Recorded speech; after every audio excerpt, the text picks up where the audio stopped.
Good morning! Hey everyone, Drew Deach here, once again for Giant Freaking Robot.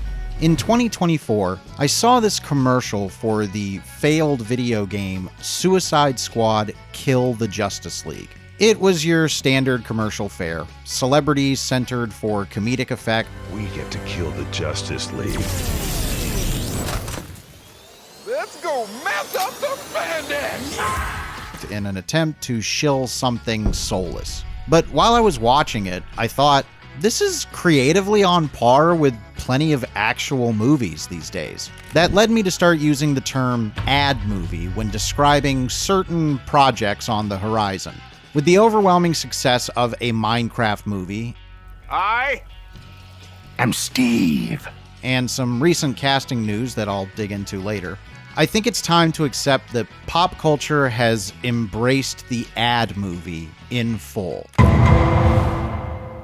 Now, before we can analyze this phenomenon, we should give ad movie a proper definition. I'm sure such a simple label can be applied in any number of ways by anyone who wants to use it, in good faith or bad, but I want to give it some specificity for my argument. An ad movie is a production where there is a definable and forward-facing brand at the core of the movie's reason for existence. That seems widely applicable to any established property that gets a movie, so let's drill it down into something more concrete. An ad movie is a film where the property being shilled takes precedence over a strong creative reason for the project existing. So while Superman is undeniably a mascot for the DC brand, the new James Gunn movie looks to have a lot more on its mind than just printing t-shirts or selling comic books. That's another facet that should define the ad movie.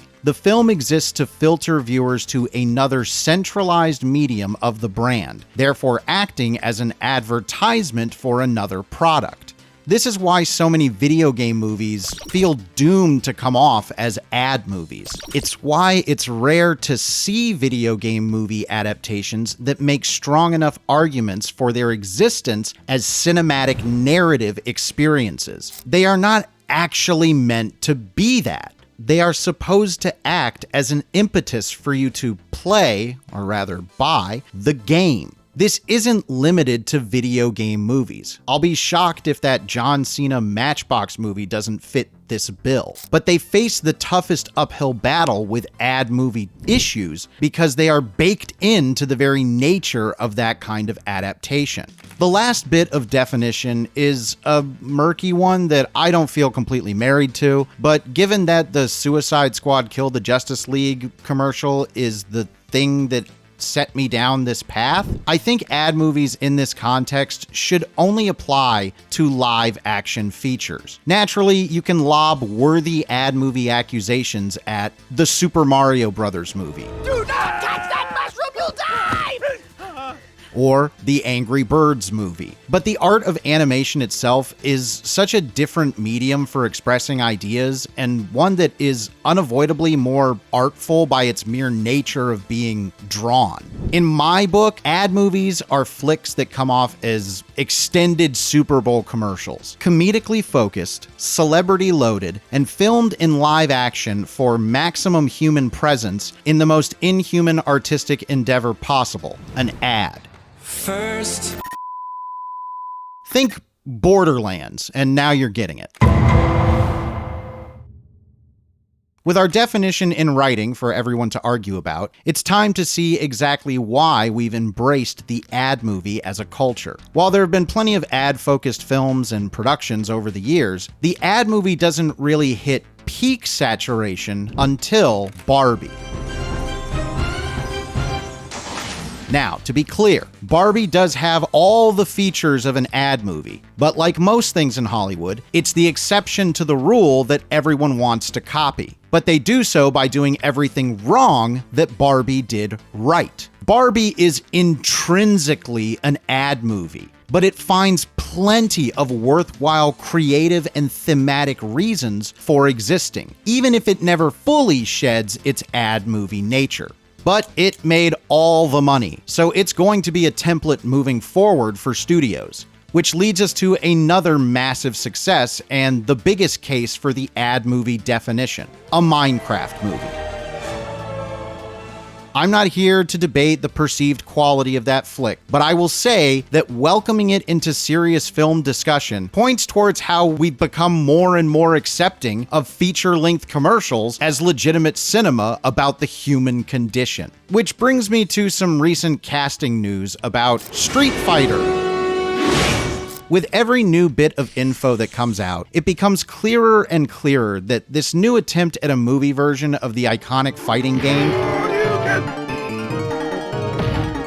is heading down the ad movie path and skipping with glee along the way. If you told me 50 Cent, Roman Reigns, Cody Rhodes, Orville Peck, David Dastmalchian, and a Minecraft movie's own Jason Momoa were respectively cast as Balrog, Akuma, Guile, Vega, M. Bison, and Blanca, I would assume it was for a Super Bowl commercial for a new video game. Because that is what Street Fighter will likely end up being at the end of the day. It doesn't sound like a project coming from a strong creative voice telling a story that needs to be told. It's just another product that hopes to snag more people into its brand.